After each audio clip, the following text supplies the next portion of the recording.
Christine Leahy, and I am Director of the Facilities Projects Program at NISCA.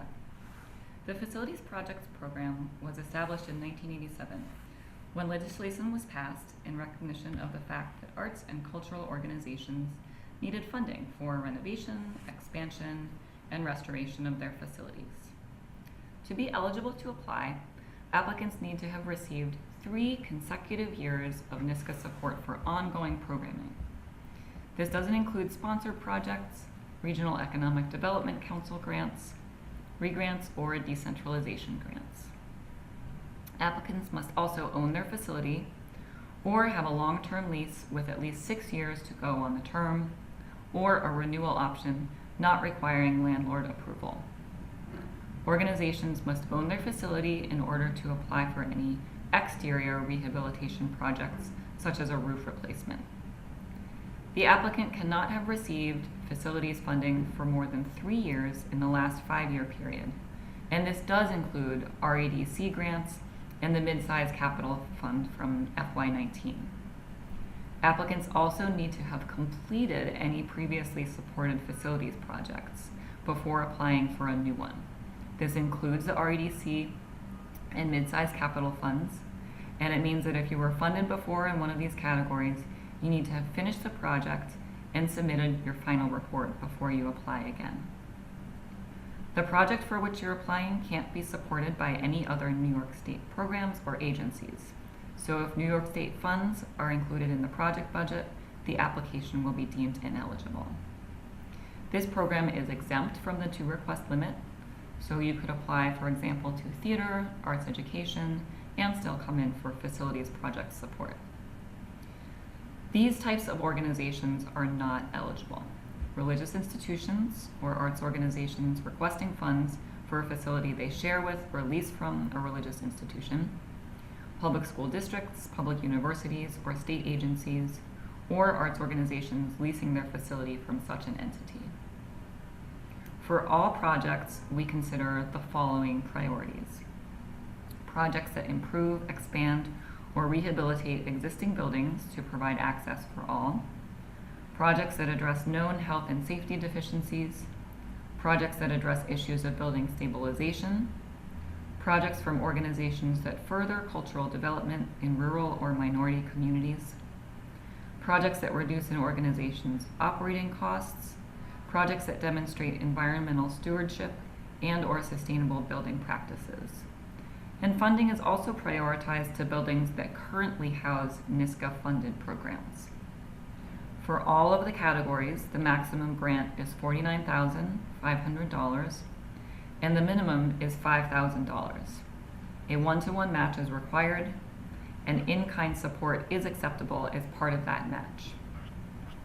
Support's available in 3 categories. I'll start with design studies.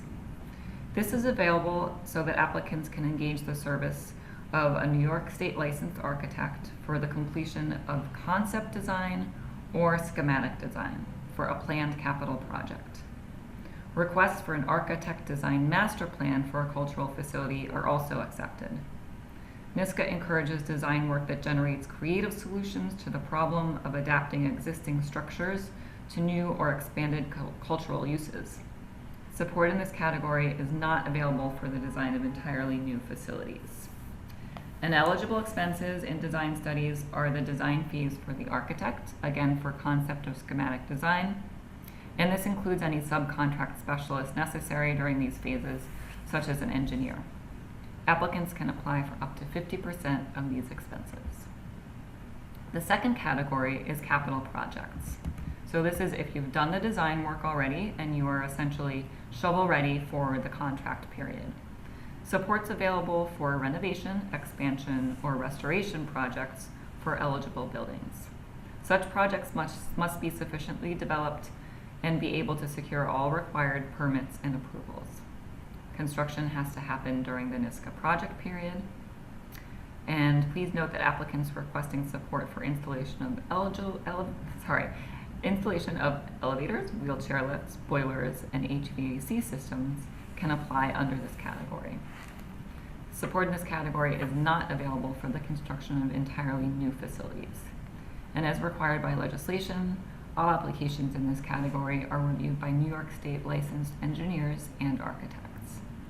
The council will award up to 50% of the costs of construction materials and labor. So those are the eligible expenses in this category: construction materials and labor.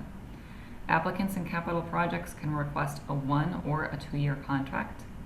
And if you opt for the 2-year contract, 80% will be paid up front, and you will submit an interim report after the first year.